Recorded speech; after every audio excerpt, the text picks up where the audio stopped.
ਪੰਜਾਬੀ ਪ੍ਰਚਾਰ ਨਾਲ ਜੁੜੇ ਸਾਰੇ ਦੋਸਤਾਂ ਨੂੰ ਸਲਾਮ, ਸਤਿ ਸ੍ਰੀ ਅਕਾਲ ਔਰ ਨਮਸਕਾਰ। ਦੋਸਤੋ, ਅੱਜ ਅਸੀਂ ਗੱਲ ਕਰਾਂਗੇ ਪੰਜਾਬੀ ਦੇ ਉਸਤਾਦ, ਪੰਜਾਬੀ ਦੇ ਮਸ਼ਹੂਰ ਸ਼ਾਇਰ ਉਸਤਾਦ ਦਾਮਨ ਹੋਰਾਂ ਦਾ ਲਾਹੌਰ ਨਾਲ ਕਿੰਨਾ ਪਿਆਰ ਸੀ ਔਰ ਲਾਹੌਰ ਦੇ ਅੰਦਰ ਉਹਨਾਂ ਦੀ ਰੂਹ ਕਿਵੇਂ ਨਿਹਾਲ ਹੁੰਦੀ ਸੀ, ਉਸ ਬਾਰੇ। ਆਜ਼ਾਦੀ ਦੇ ਕੁਝ ਅਰਸਾ ਬਾਅਦ ਉਸਤਾਦ ਜੀ ਨੂੰ ਦਿੱਲੀ ਵਿੱਚ ਇੱਕ ਮੁਸ਼ਾਇਰਾ ਪੜ੍ਹਨ ਲਈ ਬੁਲਾਇਆ ਜਾਂਦਾ ਹੈ, ਜਿੱਥੇ ਆਪ ਆਪਣੀ ਇਹ ਮਸ਼ਹੂਰ ਨਜ਼ਮ ਪੜ੍ਹਦੇ ਨੇ।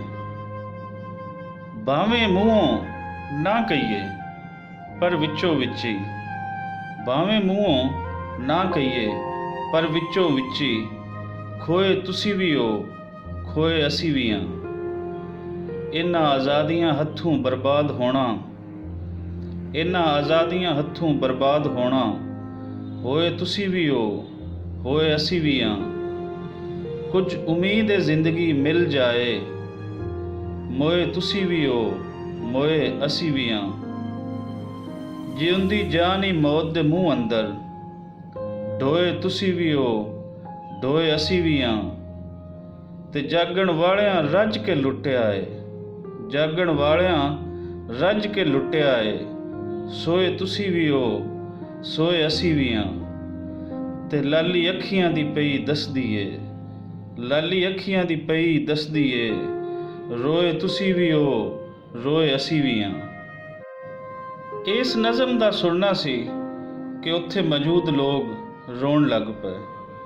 ਪੰਡਿਤ ਜਵਾਹਰ ਲਾਲ ਨਹਿਰੂ, ਜਿਹੜੇ ਉਸ ਟਾਈਮ ਇੰਡੀਆ ਦੇ ਵਜ਼ੀਰ ਆਜ਼ਮ ਸਨ, ਉਹਨਾਂ ਨੇ ਉਸਤਾਦ ਜੀ ਨੂੰ ਕਿਹਾ, ਮੇਰੀ ਤੇ ਮੇਰੀ ਲੋਕਾਂ ਦੀ ਖਾਹਿਸ਼ ਹੈ ਬਈ ਉਸਤਾਦ ਦਾਮਨ ਇੱਥੇ ਹੀ ਰਵੇ।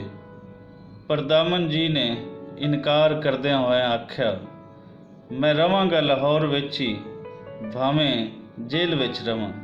ਐਸੀ ਉਸਤਾਦ ਦਾ ਲਾਹੌਰ ਦੇ ਨਾਲ ਜਿੱਥੇ ਜੰਮੇ ਜਾਏ ਉਸ ਦੇ ਨਾਲ ਪਿਆਰ, ਕਿ ਆਪਨੇ ਕਿਹਾ ਮੈਂ ਲਾਹੌਰ ਦੇ ਵਿੱਚ ਹੀ ਰਵਾਂਗਾ, ਭਾਵੇਂ ਮੈਨੂੰ ਜੇਲ੍ਹ ਦੇ ਵਿੱਚ ਕਿਉਂ ਨਾ ਰਹਿਣਾ ਪਵੇ। ਉਸਤਾਦ ਜੀ ਦੇ ਖਿਆਲ ਮੁਜਬ ਲੋਕਾਂ ਨੂੰ ਸਹੀ ਮਾਅਨਿਆਂ ਵਿੱਚ ਆਜ਼ਾਦੀ ਨਹੀਂ ਸੀ ਮਿਲੀ, ਕਿਉਂ ਜੇ ਲੁਕਾਈ ਨੂੰ ਬੁਨਿਆਦੀ ਹਕੂਕ ਨਹੀਂ ਸਨ ਮਿਲੇ। ਆਵਾਮ ਦੇ ਮਸਲਿਆਂ ਬਾਰੇ ਉਹ ਅਕਸਰ ਸੋਚਦੇ ਰਹੇ, ਹੱਲ ਲੱਭਦੇ ਰਹੇ, ਆਵਾਮ ਤੇ ਧਰਤੀ ਨਾਲ ਪਿਆਰ ਕਰਦੇ ਰਹੇ, ਤੇ ਅਖੀਰ ਨਤੀਜਾ ਇਹ ਕੱਢਿਆ, ਖੂਨ ਜਿਗਰ ਦਾ ਤਲੀ ਤੇ ਰੱਖ ਕੇ ਤੇ, ਖੂਨ ਜਿਗਰ ਦਾ ਤਲੀ ਤੇ ਰੱਖ ਕੇ ਤੇ, ਧਰਤੀ ਪੂਜਦੇ ਪੂਜਦੇ ਗੁਜ਼ਰ ਚੱਲੇ। ਇੱਥੇ ਕਿਵੇਂ ਗੁਜ਼ਾਰੀਏ ਜ਼ਿੰਦਗੀ ਨੂੰ, ਇੱਥੇ ਕਿਵੇਂ ਗੁਜ਼ਾਰੀਏ ਜ਼ਿੰਦਗੀ ਨੂੰ, ਇਹੋ ਸੋਚਦੇ ਸੋਚਦੇ ਗੁਜ਼ਰ ਚੱਲੇ।